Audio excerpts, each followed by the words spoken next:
Aujourd'hui, je suis en compagnie de Sophie Di Gaetano, pharmacienne chez Family Prix. Bonjour Sophie. Bonjour Dominique. Ça va bien? Ça va très bien, toi? Oui. Sophie, aujourd'hui, on parle du diabète. Alors, première question qui me vient en tête, qu'est-ce que la maladie du diabète? Avant même de comprendre qu'est-ce que c'est le diabète, je peux peut-être prendre le temps de vous expliquer comment notre système fonctionne chez une personne qui ne souffre pas de diabète. Donc, pour fonctionner, pour pouvoir avoir de l'énergie dans une journée, on a besoin de carburant. Et notre carburant nous provient de l'alimentation des glucides. Donc, les glucides, on va trouver ça particulièrement au niveau des pâtes, du pain, entre autres.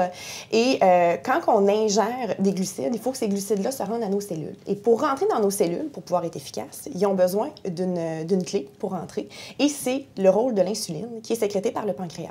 Donc, on mange, notre cerveau envoie un message à notre pancréas qui libère de l'insuline et permet aux glucides de rentrer dans nos cellules et d'être efficaces.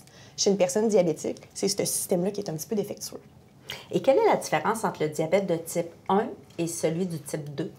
Le diabète de type 1, c'est un diabète qui est insulinodépendant, qu'on appelle. Ces personnes-là, ils n'ont tout simplement pas d'insuline sécrétée par leur pancréas. Donc, lorsqu'ils mangent, l'insuline ne permet pas au sucre de rentrer dans les cellules, ce qui fait que le sucre reste dans le sang et que la glycémie augmente.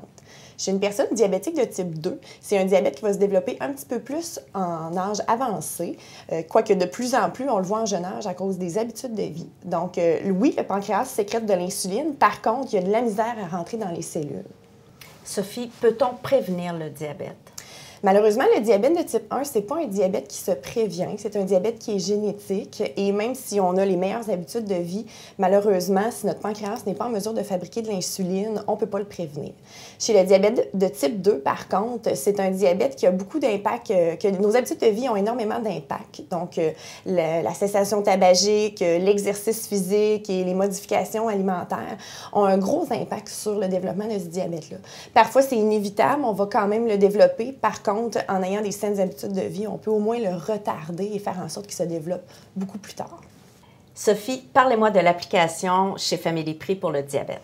Bien oui, en effet, Family Prix a développé une application mobile qui s'appelle Mon Diabète, qui est en fait un guide d'accompagnement au quotidien pour la personne diabétique.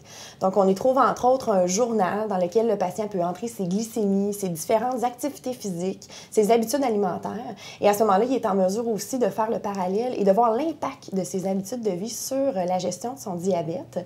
Ce qui est intéressant peut-être aussi de mentionner à l'intérieur, c'est qu'on a une section de recettes santé qui peuvent être peut-être un petit peu inspirantes au quotidien là, chez le patient diabétique. Merci beaucoup, Sophie. Merci beaucoup.